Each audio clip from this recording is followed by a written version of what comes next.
आज 5 वर्षाच्या कालखंडात दिलेली आश्वासनं ही आम्हाला फसवणूक करणारी ठरली। नरेंद्र मोदी आणि भारतीय जनता पक्ष आणि शिवसेनावाल्यांनी आम्हाला फसवलेलं आहे, अशी या देशातल्या सामान्य जनतेची भावना झालेली। शेतीमालाचे दर 1.5 पटीने वाढवण्याची भूमिका आपण घेतली, पण आपण ती पूर्ण करू शकला नाही। ज्या आश्वासनावर या देशाने तुम्हाला मत दिली, या देशातल्या सामान्य माणसाच्या मनामनामध्ये आपल्या दारिद्र्याविषयी चिंता होती। स्वित्झर्लंड मधून काळा पैसा आणल्यावर प्रत्येकाला 15 लाख रुपये असेच मिळतील असं तुम्हीच सांगितलेलं होतं। तुमच्या घराघरातल्या पोरांना नोकऱ्या देऊ असं आश्वासन तुम्हीच दिलेलं होतं। आज या सगळ्या आश्वासनाच्या वर पाणी फिरलेलं आहे। या देशामध्ये मागच्या 45 वर्षात सगळ्यात विक्रमी बेकारी ही नरेंद्र मोदींच्या 4.5 वर्षात झाली असं मी नाही म्हणत। या देशाच्या स्टॅटिस्टिक्स डिपार्टमेंटचा NSSO नावाची जी संस्था आहे, जी भारत सरकारच्या मालकीची आहे, ती संस्था सांगते की या देशात सगळ्यात जास्त बेकारी नरेंद्र मोदींच्या काळात वाढली। नोटबंदी झाली, GST आला, या देशातल्या लोकांच्या हाताची कामं कमी झाली, रोजगार कमी झाला, ती तर वेगळंच।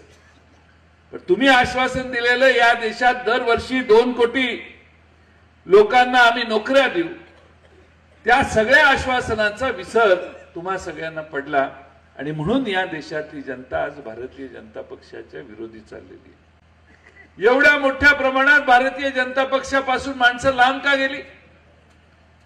नरेंद्र मोदींनी घोषणा केली, त्यांनी घोषणा करताना सांगितलं की अहमदाबादहून मुंबईला 1.25 लाख कोटी रुपये खर्च करून मी बुलेट ट्रेन करणार आहे।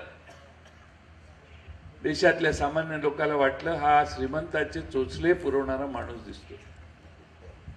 ज्या दिवशी नरेंद्र मोदी परदेशी पाहुण्यांचं स्वागत करायला काळा कोट घालून आले, ज्या कोटावर सोन्याच्या धाग्याने स्वतःच म्हणजे त्यांचं जयंत नरेंद्र मोदी नरेंद्र मोदी नरेंद्र मोदी नरेंद्र मोदी नाव लिहिलेलं होतं, सोन्याच्या धाग्याने एम्ब्रॉयडरी केलेलं, संपूर्ण त्यांच्या काळ्या कोटावर बारीक अक्षरात नरेंद्र मोदींचं नाव इंचाला लिहून त्यांचं डिझाईन तयार केलेलं होतं नरेंद्र मोदींच्या नावाचं।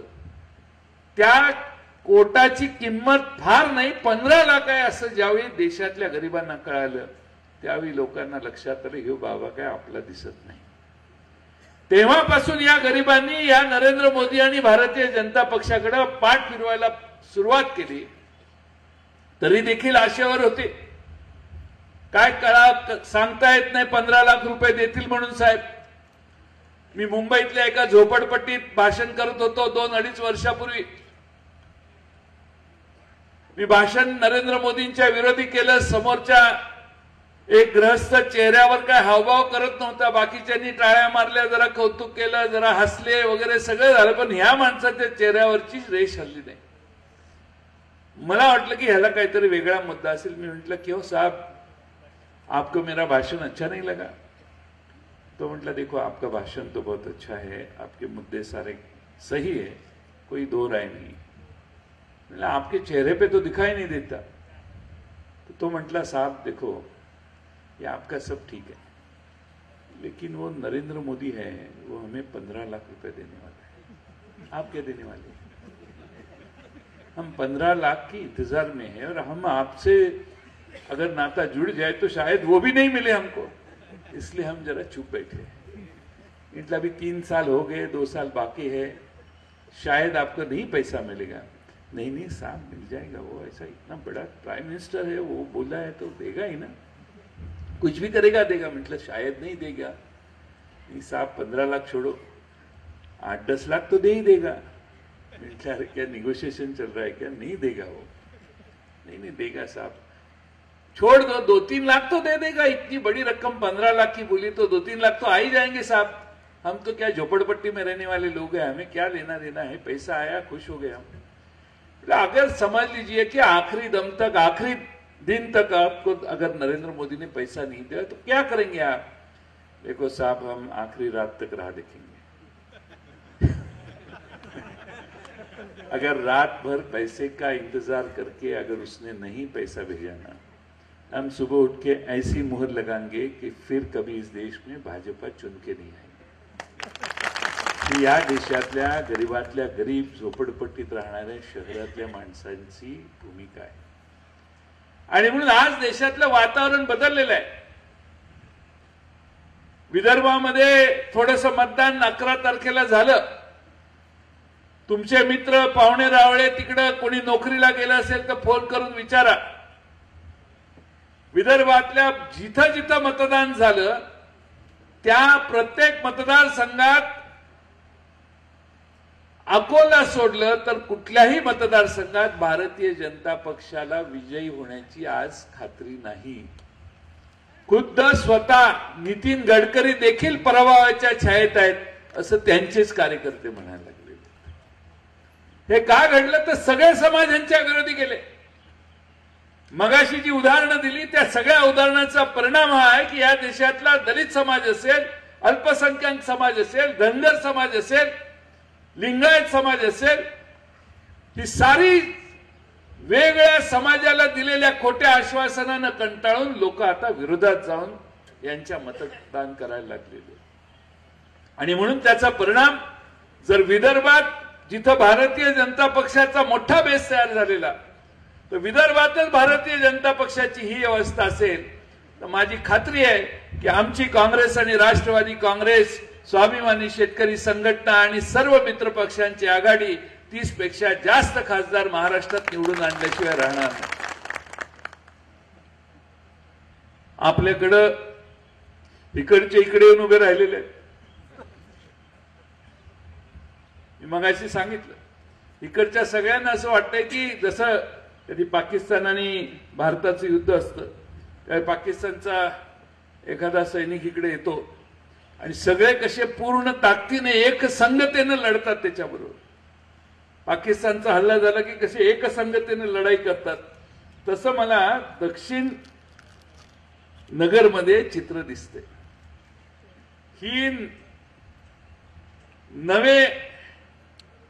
ही सगळी तिकडे येणारी जी माणसं आहेत लोणी परिसरातली, त्या परिसरातल्या लोकांच्या मुळे इकडच्या भागातल्या सगळ्या पाक आता पारनेरमधून मी आलोय, कर्जत, जामखेड तिकडच्या सगळ्या भागातल्या लोकांना वाटतंय की नवी पैदा इकडे यायला नको, सगळ्यांनी म्हणून घालूया।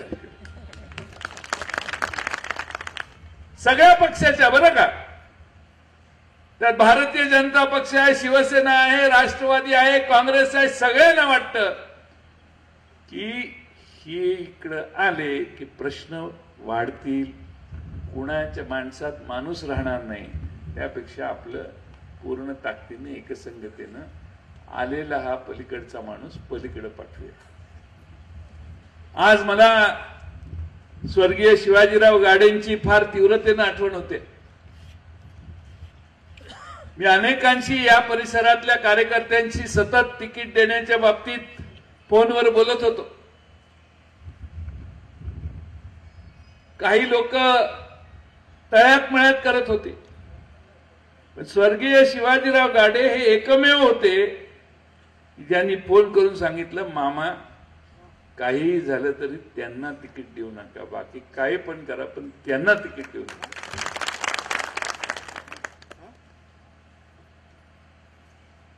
हा आत्मविश्वास त्या एका दिलदार असा नेतृत्वाकडे होता। आज ते दुर्दैवाने नाहीये। आदल्या दिवसापर्यंत आपल्या राष्ट्रवादी काँग्रेसचा उमेदवार विजयी होईल यासाठी संग्राम जगतापसाठी राहुरी तालुक्यात त्यांनी प्रचार केला आणि दुसऱ्या दिवशी पहाटे ती दुर्दैवी घटना घडली। पण मी अलीकडच्या 3-4 वर्षात अनेक वेळा मुंबईत आल्यावर घरी येऊन मला भेटून जायचे। माझा आणि त्यांचा अतिशय चांगला संबंध निर्माण झालेला। राष्ट्रवादी काँग्रेसच्या वतीनं मी ग्रामविकास मंत्री होतो त्यावेळी अनेक वेळा माझ्याकडे ते आलेले होते। मी मागच्या 3-4 वर्षात त्यांच्याकडून ज्या भावना ऐकल्या त्या स्पष्ट होत्या की पुन्हा एकदा राष्ट्रवादी काँग्रेस आणि शरद पवार साहेबांच्या नेतृत्वाखाली पुन्हा एकदा राहुरी तालुका आणि राहुरी विधानसभा आपण ताकदीने उभा करू, हीच स्वर्गीय शिवाजीराव गाडे साहेबांची भावना होती. मी याचा उल्लेख हा यासाठी करतोय की राष्ट्रवादी काँग्रेस पक्षावर मागच्या 4-5 सभांमध्ये नरेंद्र मोदी टीका करतायत. नरेंद्र मोदी टीका करत असताना शरद पवार साहेबांना लक्ष केंद्रित करून टीका करतायत. 5 वेळा 6 वेळा राष्ट्रवादी काँग्रेसवर महाराष्ट्रात आल्यावर टीका का नरेंद्र मोदी करतायत याचं गणितही तुम्हा सगळ्यांना कळलं पाहिजे. 273 भारतीय जनता पक्षाचे खासदार आहेत. उत्तर प्रदेशमध्ये जर गेला तर विधानसभेमध्ये मायावतीचे आणि अखिलेश सिंग या दोघांच्या पक्षाची बेरीज त्या ठिकाणी 40 ते 45 खासदार निवडून आणू शकते, असं गणित तिथल्या मतदानाचं आहे. आज दोघांची आघाडी झाली. 45 सोडून द्या, 40 तरी खासदार भारतीय जनता पक्षाचे उत्तर प्रदेशमध्ये कमी होणार आहेत. म्हणजे भारतीय जनता पक्ष 230 वर येणार आहे. मध्य प्रदेश, राजस्थान, छत्तीसगड जिथं काल परवा भारतीय जनता पक्षाचा पराभव झाला, तिथं जिथं जवळपास 100% खासदार एखाद दुसरा वगळला तर भारतीय जनता पक्षाचे होते, तिथं 50% खासदार मी असं गृहीत धरतो विरोधी पक्षाचे येतील, म्हणजे आमचे येतील. 50% सोडा, एक 25-30 खासदार तरी या 3-4 राज्यामध्ये कमी होतील. गुजरातमध्ये 26 खासदार त्यांचे होते. मी फार धरत नाही, एक 6-7 खासदार आमचे निवडून येतील काँग्रेस पक्षाचे, असं गृहीत धरतो. आणि महाराष्ट्रात मगाशी तुम्हाला विदर्भातली परिस्थिती सांगितली. आमच्या सगळ्यांचा अनुमान सोडा, पण या महाराष्ट्राच्या पोलिसांनी दिलेला जो आकडा आहे राज्याच्या मुख्यमंत्र्यांना, तो आकडा सांगतो की जवळपास 22 ठिकाणी आघाडीचे उमेदवार निवडून येतील आणि 6 ते 7 ठिकाणी टसल आहे. म्हणजे आम्ही 26 ते 27 पर्यंत कमीत कमी पोहोचतो, असं पोलिसांचेच आकडे जर कबूल करत असतील तर आम्ही महाराष्ट्रामध्ये राष्ट्रवादीचे 5 खासदार आणि काँग्रेसचे 2 असे 7 खासदारांना होतो. ते 27 सोडा, मी 20 पण धरले तरी हरकत नाही. जर 15 खासदार तुमचे महाराष्ट्रात कमी होणार असतील तर नरेंद्र मोदींचा भारतीय जनता पक्षाचा आकडा हा 200 वरून 180 किंवा 170 पर्यंत खाली येऊ शकतो, अशी आजची परिस्थिती आहे. आता याचा आणि पवार साहेबांच्या टीका करण्याचं कारण काय, संबंध काय? संबंध एकच आहे. या देशामध्ये नरेंद्र मोदींना पुन्हा पंतप्रधान होण्यात सगळ्यात मोठा अडथळा कुणाचा वाटतो, तो माननीय शरद पवार साहेबांचा वाटतो. त्यांना वाटतं की या माणसाचा संबंध भारतभर एवढा आहे, या नेत्याच्या शब्दावर या देशातली युपीए मध्ये न सामील झालेली ममता बॅनर्जीची पार्टी, या देशातल्या कम्युनिस्ट पक्षाची निवडून येणारे खासदार, चंद्रबाबू नायडू सारखा माणूस, असे अनेक आहेत या देशामध्ये की जे फक्त शरद पवार साहेबांच्या शब्दावर काँग्रेस पक्षाच्या माग युपीए मध्ये जरी नाही आले तरी आता नंतरच्या काळात पाठिंबा देऊ शकतात. त्यामुळे युपीएला अधिक ताकदवर करण्याची ताकद असणारा नेता म्हणून शरद पवार साहेब, आणि त्यांना हेही माहिती आहे की आपण एकदा 180च्या खाली आलो तर शरद पवार साहेबांच्या इशाऱ्याने एनडीए मध्ये म्हणजे भारतीय जनता पक्षाची साथ देणारे काही मित्र पक्षही शरद पवार साहेबांच्या इशाऱ्यावर इकडची बाजू सोडून इकडे येतील, आणि त्यावेळी मात्र नरेंद्र मोदींना देशाचा पंतप्रधान होण्याचे स्वप्न पूर्ण करता येणार नाही. म्हणून येणाऱ्या प्रत्येक सभांमध्ये नरेंद्र मोदी आज शरद पवार साहेबांना लक्ष करायला लागलेले आहे. त्याचं कारण ते आहे. आणि म्हणून माझी आपल्याला विनंती आहे की या मतदारसंघामध्ये आम्ही संग्राम जगतापनं उभा केलं. अनेकांची चर्चा मगाशी सांगितल्याप्रमाणे मी करत होतो. या चर्चेमध्ये आम्ही एक नवा चेहरा आपल्या सर्वांच्या समोर आणला, एक तरुण चेहरा समोर आणला, जो या मतदारसंघाचा आहे, आपल्या सर्वांची बांधिलकी ठेवणार आहे आणि आपल्याला त्या ठिकाणी जाऊन भेटायला काही अडचण येणार नाही, असा एक तरुण आणि ज्याला विधानसभेची 5 वर्षाची अनुभवाची गाथा माग आहे, प्रशासन कसं चालतं हे माहिती आहे, अशा तरुण नेत्याला आम्ही आपल्या सर्वांच्या समोर उभं केलेलं आहे. मी आपणा सर्वांना एवढीच विनंती करेन की उद्याच्या निवडणुका या देशाच्या दृष्टीनं फार महत्वाच्या आहेत. आपले स्थानिक मतभेद, आपले काही स्थानिक प्रश्न हे थोडेसे बाजूला ठेवूया. काय व्हायचं ते पुढे बघू आपण. पण या देशामध्ये नरेंद्र मोदींचं सरकार जाणं, भारतीय जनता पक्षाला खाली खेचणं हे मगाशी जितेंद्र आव्हाडांनी सांगितलेल्या सगळ्या मुद्द्यांच्या दृष्टीनं फार महत्वाचं आहे. आणि म्हणून आपण ताकदीनं या निवडणुकीत भारतीय जनता पक्ष शिवसेनेचा पराभव करण्याचा प्रयत्न करतोय. मी महाराष्ट्रातल्या अनेक मतदारसंघामध्ये जाऊन आलोय. या मतदारसंघातलं चित्र अतिशय आशादायी आहे. एखाद्या मतदारसंघात गेल्यावर चित्र कळतं काय आहे, येस ऑर नो. पण फार आशादायी चित्र आमचं सगळ्याच भागात निर्माण व्हायला लागलेलं आहे. फक्त तुम्हाला सांगण्यासाठी नाही, तर या महाराष्ट्रामध्ये, विदर्भामध्ये जिथं प्रफुल्ल पटेल उभे राहायचे, तर भंडारा गोंदिया असो, अमरावती असो, परभणी असो, बीड असो, बुलढाणा असो, जळगाव असो, आपला नगर असो, असे सगळे ओळीने मतदारसंघ आहेत. आणि आम्ही यावेळी एक महत्वाचा डोक्यात गणित घेतलेला आहे. जिथं आम्ही निवडून येऊ शकतो तिथंच आम्ही लढण्याचा प्रयत्न राष्ट्रवादीच्या वतीनं केलेला आहे. आणि म्हणून मला खात्री आहे की यावेळी राष्ट्रवादी काँग्रेस 2 अंकीमध्ये नक्की प्रवेश करेल. 12 ते 14 जागांमध्ये आमची राष्ट्रवादी किमान निवडून येईल अशी आम्हाला सगळ्यांना खात्री आहे. आमच्या जाहीरनाम्यामधल्या 2 गोष्टी महत्वाच्या तुम्हाला सांगितल्या पाहिजे. राष्ट्रवादीचा जाहीरनामा दिलीप वळसे पाटलांच्या अध्यक्षतेखाली मी एक कमिटी केलेली, त्या अनेक तज्ञांनी बसून तयार केलेला आहे. आणि त्यात आम्ही घोषणा केलेली आहे की दिल्लीमध्ये पुन्हा एकदा युपीएचं सरकार आलं तर या देशातल्या सर्वसामान्य शेतकऱ्याला सरसकट शरद पवारांच्या व्याख्येतली सरसकट कर्जमाफी आम्ही देणार आहे, देवेंद्र फडणवीसांच्या व्याख्येतली नव्हे. संपूर्ण देशातल्या शेतकऱ्यांना एकदा या संकटातनं बाहेर काढायचं असेल, पुन्हा त्याला शेतीला गती द्यायची असेल, या देशातल्या शेतीमालाने पडलेल्या शेतीमालाच्या दरामुळे त्याचं 5 वर्षाचे अतोनात नुकसान झालेलं आहे, त्यातून त्याला बाहेर काढायचं असेल तर सगळ्या देशातल्या शेतकरी समुदायाला मदत करण्याची गरज आहे, ही त्यातली भावना आहे. काँग्रेस पक्षाच्या विनायकराव देशमुखांच्या पक्षाने तर आणखी 4 पावलं पुढे जाऊन एक घोषणा केलेली आहे. राहुल गांधींनी पी चिदंबरम देशाचे अर्थमंत्री होते, त्यांच्या अध्यक्षतेखाली एक समिती 6 महिने काम करत होती. त्यांनी एकत्रित बसून निर्णय केला की या देशातल्या गरीबातल्या गरीब माणसाच्या घरी काही ना काही त्याची क्षमता वाढवण्यासाठी, या देशातल्या गरीबातल्या गरीब माणसाचं किमान जीवनमान एका लेवलच्या खाली जाणार नाही ह्याची काळजी घेण्यासाठी त्याला काही ठोस मदत करण्याची गरज आहे. आणि मग त्यांनी बऱ्याचशा आकडेवारी एकत्रित करून असं ठरवलं की या देशातल्या शेवटच्या घटकातले 20% लोक अशी आहेत की ज्यांना मदतीचा हात देण्याची गरज आहे. नरेंद्र मोदींनी ज्यावेळी सरकार ग्रामीण भागातल्या शेतकरी वर्गाचा विरोध व्हायला लागला त्यावेळी नरेंद्र मोदींनी घाईघाईत एक योजना जाहीर केली.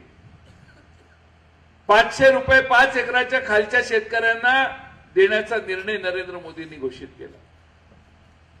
म्हणजे वर्षाला 6000 रुपये, दर दिवसाला 16 रुपये 43 पैसे. जर तुमच्या घरात 5 जण असतील तर एका माणसाला 3 रुपये 28 पैसे. जो रेल्वेमध्ये चहा विकण्याचा धंदा करत होता अशा माणसाला एका चहाची तर किंमत कळायला पाहिजे. किती आहे आपल्या गावात एक कप चहा? राहुरीला किती आहे? राहुरीला 10 रुपये, इथं 5 रुपये. नरेंद्र मोदी देतात आपल्याला 3 रुपये 28 पैसे. एका चहाची तर किंमत नरेंद्र मोदींनी द्यायला पाहिजे होती या देशातल्या शेतकऱ्यांना.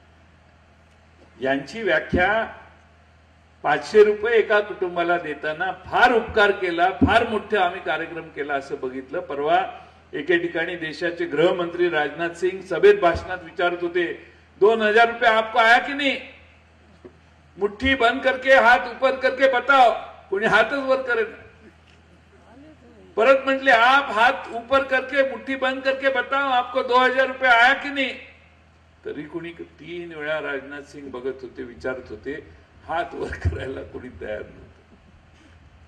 सांगण्याचा मुद्दा असा की एका बाजूने नरेंद्र मोदी तुम्हाला 500 रुपये महिन्याला देतायत आणि दुसऱ्या बाजूने राहुल गांधी काँग्रेस पक्ष तुम्हाला या देशातल्या गरीबातल्या गरीब कुटुंबाला महिन्याला 6000 रुपये, वर्षाला 72,000 रुपये देण्याची तयारी दाखवतोय. हे करण्याचं कारण असं आहे की या देशातल्या गरिबांचा स्तर वाढला, त्याची क्रयशक्ती वाढली, त्याचा पैसा खर्च ग्रामीण भागात जास्त व्हायला लागला तर अर्थव्यवस्थेला देखील चालना मिळेल. ही त्यातली मूलभूत कल्पना आहे आणि याचं स्वागत रघुराम राजन, देशाचे गव्हर्नर, अत्यंत जगाच्या पाठीवरचा अर्थतज्ञ, ज्याला ह्यांनी घालवला, त्याने देखील याचं कौतुक केलंय की ही योजना व्यवस्थित राबवली तर भारताच्या ग्रामीण भागातल्या आणि लहान असणाऱ्या अर्थव्यवस्थेत अडकलेल्या सगळ्यांना गती मिळण्यासाठी ही व्यवस्था फार मदत करणारी आहे. मगाशी ज्याचा उल्लेख जितेंद्र आव्हाड यांनी केला,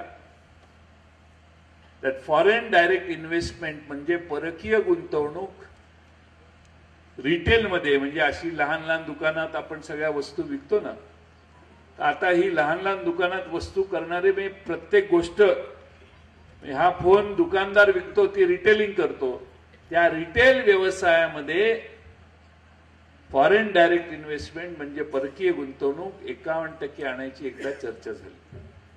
त्याला भाजपने त्यावेळी विरोध केला. त्यांनी सांगितलं तसं आता नरेंद्र मोदींनी 100% विदेशी गुंतवणूक मान्य केली. इकिया नावाची एक कंपनी आहे, कोरियन का काहीतरी आहे, त्यांनी हैदराबादला एक दुकान उघडलेलं आहे. हैदराबादच्या दुकानाची क्षमता 4.5 लाख स्क्वेअर फुटाची आहे. त्या 4.5 लाख स्क्वेअर फुटामध्ये या गावातल्या प्रत्येक दुकानात जे जे मिळतं ते सगळं त्या दुकानात मिळतं. सुईपासून जगाच्या पाठीवरच्या सगळ्या वस्तू त्या दुकानात मिळत असल्यामुळं हैदराबादच्या कुणालाही विचारा, माणसं आधी त्या दुकानात जायला लागली. रिटेलचा धंदा बंद व्हायला लागला. माणसं आमच्या शहरातली 2 नंबर 3 नंबरच्या शहरातली आपल्या घराच्या बाहेरचा कप्पा दुकान म्हणून सुरू करतात आणि आपल्या तरण्या बाण पोराला त्या दुकानात विक्री करायला बसवतात, 4 पैसे कमवतात. तेही स्वप्न भारतातल्या लोकांचं बंद करण्याचा प्रयत्न हा भारतीय जनता पक्षाच्या ह्या रिटेलच्या पॉलिसीने केलेला आहे. मी या सगळ्या गोष्टी सांगून तुमचा वेळ घेणार नाही, पण जाता जाता या देशातली मानसिकता आता बदललेली आहे. देश या देशातल्या प्रमुखाच्या बद्दल आज चांगलं बोलत नाही आणि या देशामध्ये मगाशी पुलवामाचा हल्ला सांगितला, तुम्हाला माहिती आहे की नाही माहित नाही, पण 2008 साली ज्यावेळी हल्ला झाला मुंबईवर, त्यावेळी मी अर्थमंत्री होतो. पवार साहेबांनी आर पाटलांना राजीनामा द्यायला सांगितला आणि मी तिथं गृहमंत्री झालो. तेव्हाच विलासराव देशमुखांना राजीनामा द्यावा लागला. काँग्रेसच्या नेतृत्वाने त्यांना राजीनामा द्यायला सांगितला आणि केंद्रीय गृहमंत्र्यांनी देखील त्यावेळी शिवराज पाटील साहेबांनी राजीनामा दिला. कशामुळं? तर याची नैतिक जबाबदारी मुंबईत झालेल्या हल्ल्याची स्वीकारून आमच्या ह्या काँग्रेस संस्कृतीतल्या सगळ्यांनी राजीनामा दिला. 2008 नंतर पाकिस्तानवर आम्ही कधी जाहीर केलेले नसलेले अनेक हल्ले झाले असतील. पाकिस्तानहून आलेल्या अतिरेकी कसाबला आम्ही या देशात फाशीची शिक्षा दिली, त्याला फासावर लटकवला. पण ते लटकवण्याच्या आधी या देशामध्ये मला आठवतंय हे उद्धव ठाकरे जाहीर करायचे की त्यांना काय कशाला चौकशी करताय, त्याला जिवंत कशाला ठेवताय, त्याची गेटवे ऑफ इंडियाच्या चौकात नेऊन फाशी द्या म्हणून लोकांना बरं वाटण्यासाठी, भावनिक आव्हान करण्यासाठी त्याचा फायदा बाहेर घेत होते. पण मी त्यावेळी गृहमंत्री होतो. आम्ही आणि केंद्रीय गृहमंत्री चिदंबरम होते, आम्ही दोघांनी आणि आपले उज्ज्वल निकम जे ऍडव्होकेट होते त्यांनी आम्ही एकत्रित बसून कसाबला फाशी देण्याचे सगळे पुरावे आहेत. देशावर हल्ला करणारी ही पाकिस्तानची लोक यांनी आमच्या देशावर आतंकवादी हल्ला केला हे जर सिद्ध केलं तर जगात पाकिस्तानची चीत होईल म्हणून ती केस चालवली. त्याला सगळ्या न्याय मिळण्याच्या व्यवस्था उपलब्ध करून दिल्या आणि ज्यावेळी त्याने दिलेल्या साक्षीने आणि उपलब्ध पुराव्यानंतर या देशाच्या तेव्हाच्या जजने त्यांना फाशीची शिक्षा सुनावली त्यावेळी जगाच्या पाठीवर पाकिस्तान हे दहशतवादी राष्ट्र म्हणून जाहीर झाले. ही साधी गोष्ट नाहीये. गडबडीत आम्ही काय केलं असलं या आतल्या शिवसैनिकांच्या इकडं फासावर द्या तिकडं फासावर द्या असल्या घोषणा ज्या लोकांना मतं मिळवण्यासाठी करण्याचा उद्योग हे नेहमीच शिवसैनिक करतात त्यापेक्षा पूर्ण या पाकिस्तानचा मुखवटा आम्ही उघडा केला आणि पाकिस्तान हे दहशतवादी राष्ट्र हे जाहीर केल्यापासून पाकिस्तानची सगळ्या नाडे आवळण्याची व्यवस्था जगभर झाली. त्यानंतर 2014 पर्यंत शरद पवार साहेबांना खासगी विचार ते सांगतील अनेक असे सर्जिकल स्ट्राईक झाले ज्याचा उल्लेख मनमोहन सिंगांनी बाहेर येऊन कधी कोणाने केला नाही. देशाच्या संरक्षण मंत्र्यांनी कधी टेंबा फिरवला नाही मिरवला नाही. कधी कोणत्या आमच्या देशातल्या मंत्र्यांनी सांगितलं नाही बहुत सर्जिकल स्ट्राइक किया पाकिस्तान को ऐसा मारा वैसा मारा. त्याच्या फिल्म काढून आम्ही देशभर कधी पसरवल्या नाहीत कारण ते जे युद्ध असतं ते त्यांना धक्का बसेल असं करण्याचं काम आमच्या सैनिकांनी यापूर्वी अनेक वेळा केलं. 2014 पर्यंत मित्रांनो एकही हल्ला भारतावर झाला नाही. 2014 नंतर नरेंद्र मोदी सत्तेत आले. या देशात पठाणकोटचा हल्ला आपण बघितला. या देशाचे प्रधानमंत्री अफगाणिस्तानातून येताना अचानकपणाने नवाज शरीफच्या घरी गेले त्याची बिर्याणी खाल्ली त्याला मिठ्या मारल्या. अचानक देशाला फार मोठा धक्का बसला. अरे आपले पंतप्रधान गेले तिकडं. ते परत आले आणि पठाणकोटचा हल्ला झाला. उरीचा हल्ला त्यांच्याच काळात झाला. ज्याचा मगाशी उल्लेख झाला तो पुलवामा देखील यांच्याच काळात झाला. एका तरी मंत्र्याने भारतामध्ये राजीनामा दिला का? ही जबाबदारी ह्यांची असताना एकाही मंत्र्याने राजीनामा द्यायचं धाडस का नाही केलं? त्याच्या आधी देखील अनेक हल्ले हे कारगिलचा हल्ला अटल बिहारी वाजपेयी असताना झाला. अशा अनेक हल्ले मी तुम्हाला सांगेन की जे भारतीय जनता पक्षाचं जेव्हा सरकार होतं त्यावेळी झाले. आणि म्हणून आपल्याला मगाशी जितेंद्र आव्हाडनी सांगितलं त्याच्यात अर्थ घेतला पाहिजे. ह्यांच्या नरेंद्र मोदींनी भाषणात सांगितलं भारत सुरक्षित हाथों में है. काय भारत नाही भारत सुरक्षित हाथों में है म्हणजे माझे हात भारत सुरक्षित आहे. तुमच्याच काळात 3 हल्ले झाले. आज नरेंद्र मोदी मला वाईट वाटलं की नरेंद्र मोदींच्याकडे मुद्दा राहिला नाही म्हणून नरेंद्र मोदी आज सांगतात की पुलवामा मध्ये जे शहीद झाले जवान त्यांच्या शहीदित्वाकडे बघा आणि मला मत द्या. पाकिस्तानमध्ये अभिनंदनने जो हल्ला केला त्याच्याकडे बघा आणि मला मत द्या. एवढी वाईट अवस्था नरेंद्र मोदी झाली असेल असं आम्हाला वाटलं नाही. एवढी वाईट अवस्था तुमची झाली की सैनिकांच्या शहीद सैनिकांच्या नावानं मतांचा जोगवा तुम्ही मागायला लागलाय. शहीद सैनिक हे त्यांच्या जागी ते भारतासाठी लढले. ते काही नरेंद्र मोदींसाठी लढले नाही. पण आज उत्तर प्रदेशचा मुख्यमंत्री सांगतो की मोदी सेना आहे मोदी सेना आहे मोदी सेना आहे. त्यावेळी शहीद ज्यांच्या घरात झाले ते आणि या देशातल्या सैन्यात काम करणाऱ्या सैनिकांना किती वाईट वाटलं असेल हे आपण लक्षात घ्या. आणि म्हणून सगळी परिस्थिती या देशात इव्हेंट मॅनेजमेंट करणाऱ्या कंपनीच्या हातात गेलेली आहे. शेवटचा मुद्दा सांगून माझं भाषण संपवणार आहे. काल परवा नगरला नरेंद्र मोदी साहेब आलेले. भारतीय जनता पक्षाचे उमेदवार सुजय विखे हेही स्टेजवर होते. नरेंद्र मोदी चालायला लागल्यावर तुम्ही सांगितलं काय? सांगितलं का? मग ते रिपीट करत नाही. मुद्दा माझा हेच आहे की इव्हेंट मॅनेजमेंटला भारतीय जनता पक्षामध्ये फार महत्व असतं. म्हणजे काय, आता स्टेजवर आहे, आता हे आपण कसेही बसलेलो आहे, आपलीच आहेत सगळी, काही परकी नाही. तिथं असं चालत नाही. तिकडे कोण बसणार, तिकडे कोण बसणार, इकडे कोण बसणार, इकडे कोण, सगळं ठरलेलं असतं.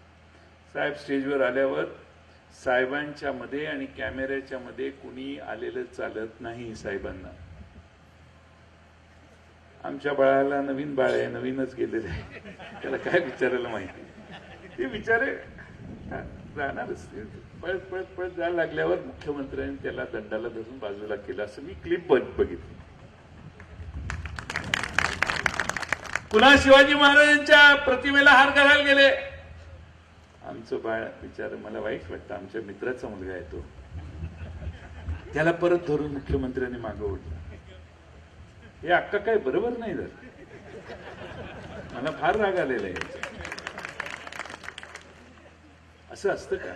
अरे तुमचा उमेदवार आहे तो, त्याच्या मतासाठी त्याला मत मागायला तर तुम्ही आलाय.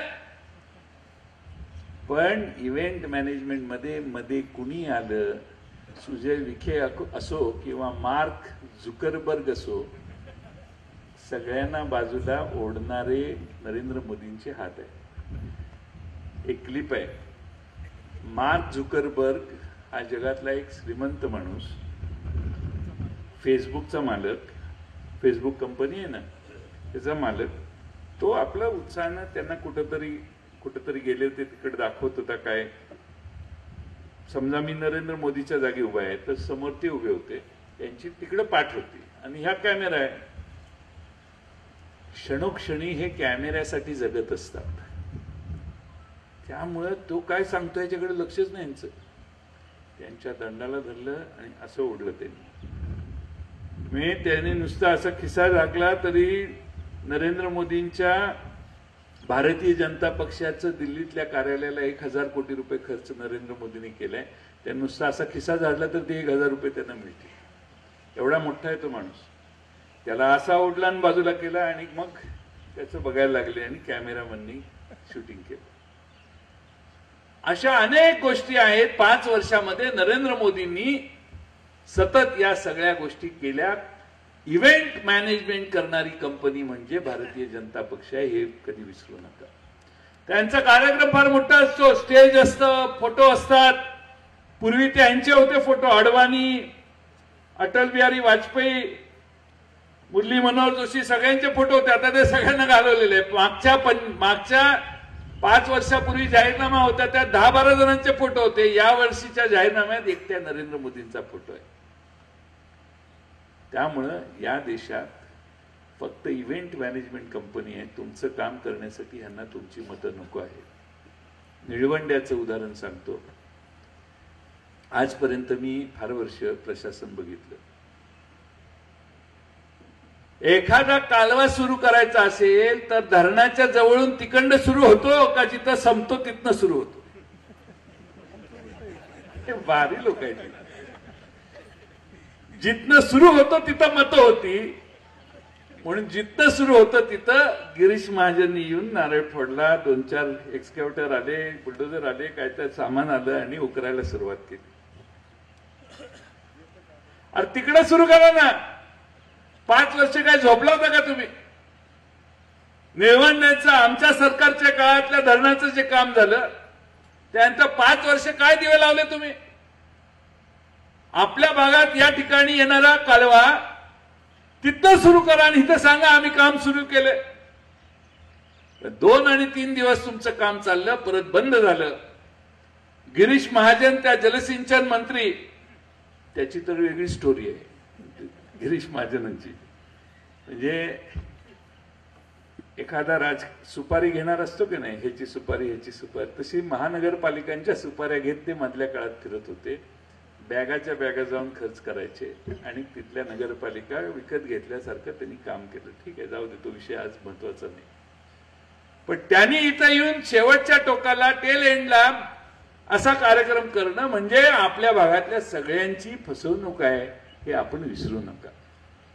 इव्हेंट झाली. तुम्हाला मेसेज गेला, काम करतोय, करणार आहे, मॅटर ओव्हर, आचारसंहिता येणार आहे, काम बंद होणार आहे, हे माहीत असताना यांनी आपल्या समोर हे नाटक का करावं? मी राष्ट्रवादी काँग्रेस पक्षाच्या वतीनं बाळासाहेब थोरातांचंही माझं बोलणं झालेलं आहे. राष्ट्रवादी काँग्रेस आणि काँग्रेसच्या वतीनं मी तुम्हाला एवढंच सांगतो की आता फार चिंता करू नका. 1-4 महिन्यानं आपलंच राज्य महाराष्ट्रात येणार आहे. आपलं राज्य आल्यानंतर मी तुम्हाला हा विश्वास देतो की आपल्या गावापर्यंत येणारा निळवंड्याचा कालवा पूर्ण करण्याचं काम, त्याच्यासाठी पैसे धरण्याचं काम पहिल्या बजेटमध्ये करून तुमचं काम सुरू करून देण्याची व्यवस्था हा जयंत पाटील राष्ट्रवादी काँग्रेस पक्षाच्या वतीने तुम्हाला हमी देऊन सांगेल. काही चिंता करू नका. 5 वर्ष महाराष्ट्रात काहीच झालं नाही, कारण 5 वर्ष फक्त इव्हेंट झाल्या. आणि म्हणून आता आपण जागरूकतेने महाराष्ट्राच्या आणि देशाच्या हिताचा विचार करण्यासाठी उद्याच्या निवडणुकीत मतदान करायचंय. आणि ते मतदान करत असताना माझी आपल्याला कळकळीची विनंती आहे. अनेक प्रकार होतील, त्यांचं वागणं तुम्हाला माझ्यापेक्षा जास्त माहिती आहे. त्यामुळे शेवटच्या दिवशी काय काय प्रकार होतात हे काय मी तुम्हाला सांगायची गरज नाही. एखाद्याला जास्त झालं असेल, वाटत असेल तर घ्यायला काय हरकत नाही. आता काय करणार, मावतच नाही घरात तर काय करणार.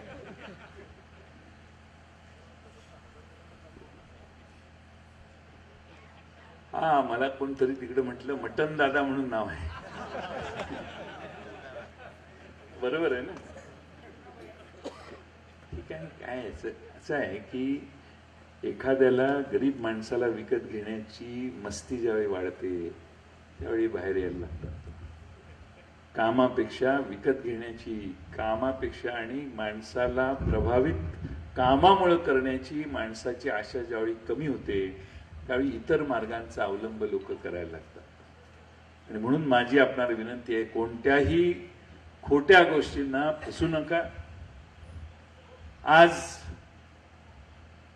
शिवाजीराव गाडे आणि तुम्ही सगळे एकत्रितपणाने एका विचाराने जर खंबीरपणाने राहुरी तालुक्यात राहिला तर कोणीही तुमचा पराभव करू शकत नाही, हे पहिल्यांदा लक्षात.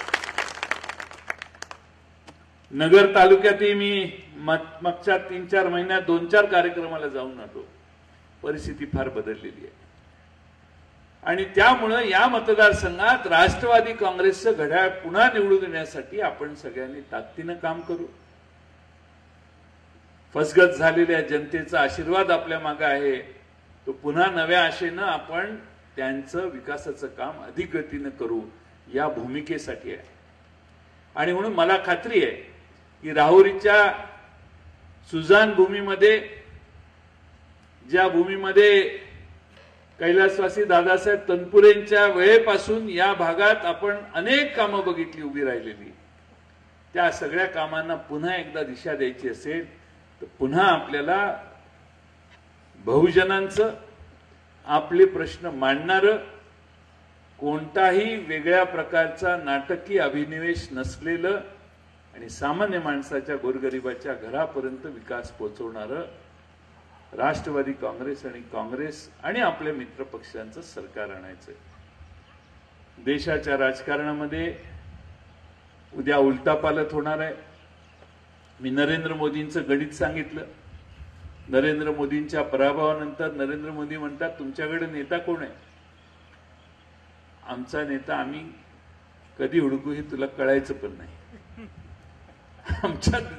आमच्या युपीएचा नेता आणि नक्की व्यवस्थितपणानं निवडू, त्यात काही कोणाचे मतभेद नाही आहेत. राहुल गांधींसारखा तरुण माणूस काँग्रेसचं नेतृत्व करतो आणि शरद पवार साहेबांच्या सारखा एक ज्येष्ठ नेता, ज्याला या देशातल्या कानाकोपऱ्यातले प्रश्न माहिती आहेत, त्यांच्या नेतृत्वाखाली, राहुल गांधींच्या नेतृत्वाखाली सगळे एकत्रित बसतील. पण बहुजन समाजाचे, ग्रामीण अर्थव्यवस्थेला निश्चित ताकद देणारं गणित समोर ठेवून पुन्हा नव्या देशाचं नवं सरकार, आपल्या देशाचं नवं सरकार आपण स्थापन करू.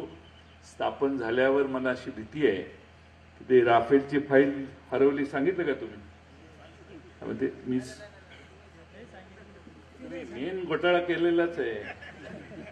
मेन घोटाळ्याबद्दल तुम्ही का असे या देशात वर्तमानपत्र काही दाखवणार नाही, टीव्ही वाले काही सांगत नाहीत, अलीकडे थोडे थोडे दाखवायला लागले. पण या देशात राफेलचा घोटाळा 1000 कोटीचा फरक मगाशी त्यांनी सांगितला, त्याची जी फाईल होती ती फाईल हरवली. तुम्ही संसदेत काय सांगत होता की तुम्ही काय विचारताय, पाकिस्तानला मदत करण्याची तुमची भावना आहे, ती काय महिला निर्मला सीतारामन म्हणून त्या बाई बोलायला लागल्या तर एखाद्याच्या अंगावरच यायला लागले तसं वाटतं. त्या म्हटल्या काय सांगताय तुम्ही पाकिस्तानला मदत करायची भूमिका दाखवताय, कशाला राफेलचे डिटेल मागताय. तुमच्या माहितीसाठी ती फाईल हरवली, सगळं झालं. काल परवा काही कागद सुप्रीम कोर्टाच्या समोर आले, त्यातला एका कागदावर असं लिहिलेलं आहे, ते सांगत होते तुम्ही फक्त सांगाड्याची किंमत सांगताय, तुम्ही देशाची दिशाभूल करताय. 1700 कोटी रुपये का झाले तर त्याच्यामध्ये फार विशेष काही गोष्टी आम्ही घेतलेल्या आहेत आणि त्या दडवणं हे देशाच्या दृष्टीनं फार महत्वाचं आहे हे सांगत होते. त्या कागदावर अग्रीमेंटमध्ये असं लिहिलंय की मनमोहन सिंगांच्या काळातले जे सरकारचे स्पेसिफिकेशन विमानाचे होते तेच स्पेसिफिकेशन नव्या करारात आहेत, वेगळे काही नाहीत. तेच विमान यांनी 1000 कोटींनी किंमत वाढवून केलेलं आहे. आता चौकीदार चोर आहे घोषणा झाली, पण माझा सवाल आहे की चौकीदार कुणाला लागतो? तुमच्या माझ्या घरावर चौकीदार आहे का? गरीबाच्या घरावर चौकीदार नसतो, श्रीमंताच्या हवेलीच्या घरावर चौकीदार असतो. या देशाला मित्रांनो चौकीदाराची गरज नाहीये.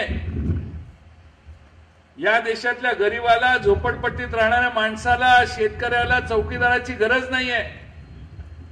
आमच्या शनी शिंगणापूरला गेला तर कड्या पण लावत नाहीत.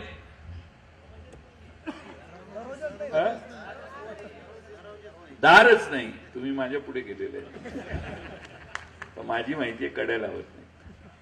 दारच नसेल तर माणसाचा माणसावर विश्वास भारतात आहे, चौकीदाराची गरज नाहीये. किमान या मतदारसंघात तर तुम्ही दार नाही म्हटलं तर या मतदारसंघात तर चौकीदाराची अजिबातच गरज नाही. पण चौकीदार चौकीदार चौकीदार. नरेंद्र मोदी आम्हाला असं वाटलेलं की भारताचा जपान करायला निघालेले. त्यांच्या भाषणात सांगत होते ये करूंगा वो करूंगा. म्हणजे आम्हाला वाटलं की भारताचा आता जपान व्हायला लागलाय, पण भारताचा नेपाळ केलाय. चौकीदार कुठून येतात? नेपाळ. भारताचा नेपाळ करण्याचा जर तुमचा कार्यक्रम असेल तर नक्की तुम्हाला घरी घालवलं पाहिजे. आम्हाला अधोगतीकडे जायचं नाही, आम्हाला प्रगतीकडे जायचंय. आणि प्रगतीकडे जाण्यासाठी संग्राम जगताप सारख्या नव्या चेहऱ्याला तुम्ही सर्वांनी आशीर्वाद द्यावा एवढीच विनंती करतो. आणि आपल्या सर्वांना एवढंच सांगतो, कसं आहे की भारतीय जनता पक्षामध्ये जे गेले त्यांचं काही कोणाचं चांगलं झालेलं नाही, कधीच नाही झाले. बघा नावं घ्या तुम्ही, कुठलंही नाव सांगा, मी तुला आता बबनराव पाचपुते काय नावं तुम्ही सांगा आणि त्याचं काय झालं मी तुम्हाला सांगतो. पण आता राधाकृष्ण विखे पाटलांनी हा प्रयोग केलेला आहे. तुम्हाला ती गोष्ट माहिती आहे की नाही?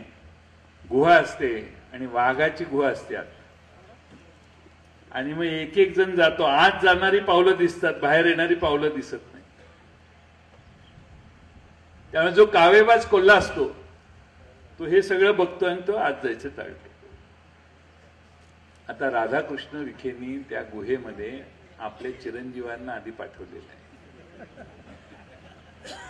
त्यांचं काय होणार, ते बाहेर येत आहेत का, परिस्थिती कशी आहे हे बघायला ट्रायल म्हणून पाठवलेलं आहे.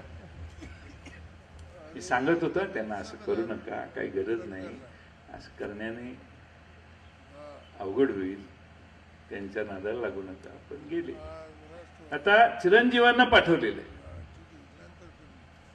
चिरंजीव बाहेर येण्याची तर मी या मतदारसंघात बऱ्याच ठिकाणी जाऊन आलो, चिरंजीव बाहेर येण्याची शक्यता नाही. चिरंजीव बाहेर नाही आले तर राधाकृष्ण विखे, विनायकराव देशमुख तुमचा पक्ष सोडणार नाही, तुम्ही काही चिंता करू नका. चिरंजीव जर बाहेर नाही आले तर काही चिंता करू नका. लोणीतच, तुम्ही काही काळजी करू नका. काय सांगतोय मी तुम्हाला, तर भारतीय जनता पक्षामध्ये जे जे गेले त्यांना बाहेर ठेवतात आणि भारतीय जनता पक्षाची धोरणं आत ठरतात आणि त्यांना सांगतात हे आता कार्यक्रम ठरलाय, जावा कामाला लागा. या ठिकाणी विरोधी पक्ष नेत्याची भूमिका असताना विरोधी पक्ष नेता मुख्यमंत्र्यांच्या तोडीचा असतो. त्याऐवजी भारतीय जनता पक्षाला शरण जाण्या एवढी तरी काही परिस्थिती नव्हती. आम्ही सगळे आहोत, लढतोय. महाराष्ट्रात सगळ्या जिल्ह्यात जाऊन आम्ही भारतीय जनता पक्ष, शिवसेना याच्याविषयी काय आहे ते सांगण्याचा प्रयत्न करतोय. अपेक्षा ही होती की महाराष्ट्रात काँग्रेस पक्षाचे विरोधी पक्ष नेते म्हणून त्यांनीही महाराष्ट्रभर फिरलं पाहिजे आणि या देशात भारतीय जनता पक्षाचा जो मुखवटा आहे तो फाडण्याचं काम करायला पाहिजे होतं. पण दुर्दैवाने गुहेत मुलगा पाठवल्यामुळं आता तूर्त सध्या स्टॉप आहे, पॉज आहे. मला खात्री आहे की आपण सगळ्यांनी ताकदीनं काम केलेलं आहे. सगळ्या मतदारसंघाची परिस्थिती चांगली आहे. विजय संग्राम जगतापचाच होणार ही काळ्या दगडावरची रेघ आहे. आपण सगळ्यांनी या परिसरातल्यांनी ताकदीनं या निमित्तानं महाराष्ट्रात आणि देशामध्ये परिवर्तन या भारतीय जनता पक्ष शिवसेनेच्या सत्तेत करून पुन्हा आपल्या मनाचं राज्य आणण्यासाठी प्रयत्नाची शिकस्त करा एवढीच विनंती करतो. आणि घड्याळाला मतदान करून पुन्हा एकदा मला वाटतं प्राजक्त तनपुरे दुसऱ्यांदा या गावात आलेलो आहे. पूर्वी एकदा आलेलो होतो आणि दुसऱ्यांदा आपल्या सर्वांना भेटण्याची संधी मिळालेली आहे. बहुतेक 99% विषय जितेंद्र आव्हाडांनी फार चांगल्या पद्धतीने टॅकल केल्यामुळं मला काही बोलण्यासारखे मुद्दे नव्हते. पण तरी देखील जे शिल्लक राहिलेले ते मुद्दे आपल्यासमोर मांडून आमच्या वतीनं भारतीय जनता पक्ष आणि शिवसेनेचा पराभव करण्याची कारण मीमांसा आम्ही दिलेली आहे. आणि तुम्हाला हे जर पटलं तर पुन्हा ताकदीनं संग्राम जगतापच्या कामाला उद्यापासून लागा आणि पूर्ण ताकदीनं संग्राम जगतापला निवडून आणण्यासाठी आपल्या सगळ्यांचे आशीर्वाद द्या एवढीच विनंती करतो.